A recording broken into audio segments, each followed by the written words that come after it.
कसं वाटलं? तुम्ही पण प्रत्येक शनिवारी डोंगरवाडीला जात असाल तर आपला पारंपरिक रूट आहे वाघवाडीतून शिवपुरीतून लाडेगाव फाटा आणि आयतवडीतून डोंगरवाडी. पण तिकडून न जाता तुम्ही डायरेक्ट इथे या रेटरे धरण मध्ये पुढे आल्यानंतर हा एक चौक आहे, छत्रपती शिवाजी महाराज चौक. इथून लेफ्ट जर घेतला तर पुढे जातोय आपण मरळनाथपूर.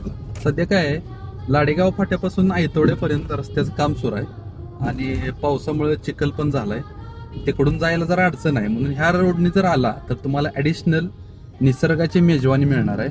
कारण अतिशय हिरवळीने नटलेला निसर्ग आणि डोंगरातून रस्ता मस्त. ह्या रोडला तुम्ही आल्यानंतर ना एक बेस्ट एक्सपिरियन्स होणार आहे. त्यामुळे जर आता